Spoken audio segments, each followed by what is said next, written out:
Comme il y a 4 ans à Hirzingue, les jeunes agriculteurs du Sungo ont organisé le 60e concours départemental de labour qui s'est déroulé sur les terres du GAEC Saint-Jacques à Felbach. Une quinzaine de concurrents s'étaient inscrits pour participer à cette épreuve de précision. Le but du jeu, retourner avec le plus d'applications possible une petite parcelle de terrain. Mais gare aux maladresses et aux zigzags, les juges suivent le règlement à la lettre et distribuent les bons et les mauvais points. On comprend mieux pourquoi les candidats ont été autorisés à participer en binôme. Pendant que l'un pilotait le tracteur, l'autre a pris du recul pour corriger les fautes de trajectoire. Selon un cahier des charges bien précis, les juges ont été attentifs au bon enfouissement des cornes de la charrue et à la raie d'ouverture qui devait être la plus droite possible.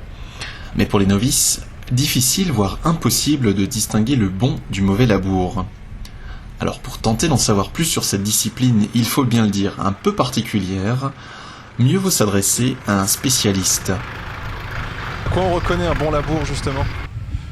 Ça c'est la finition de la parcelle et puis au labour en lui-même, il y a quand même une structure de labour qu'il faut qu'il soit homogène, bien formé, pas de grandes bosses. Bien sûr, le terrain il est un peu inégal, des fois il y a les passages des pulvets, mais sinon le terrain en lui-même c'est quand même un terrain homogène et pour toutes les parcelles un petit peu identique.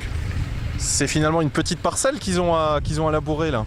Ouais, la grandeur de la parcelle varie le nombre de socs des charrues. Ceux qui ont des deux cours, ils ont une plus petite parcelle. La parcelle est toujours un trapèze.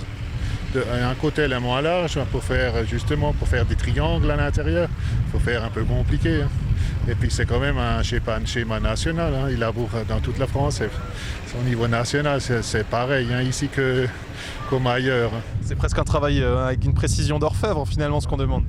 Bien sûr, la précision, il faut qu'il y ait de la précision parce qu'il va y avoir un premier et puis après il y a des notes jusqu'au dernier, quoi. Et alors, ceux qui veulent être devant, il faut qu'ils donnent tout. C'est une compétition. Il y a vraiment un esprit de compétition ou c'est plutôt bon enfant aujourd'hui? Non, il y en a qui démarrent pour la première fois. Ils sont un tout petit peu perdus vis-à-vis du règlement, mais bon, ils s'y mettent. Et puis après, il y a des champions, comme on dit, qui sont là tous les ans, qu'on les voit, et puis ceux-là, ils savent de quoi ils parlent et ce qu'ils font.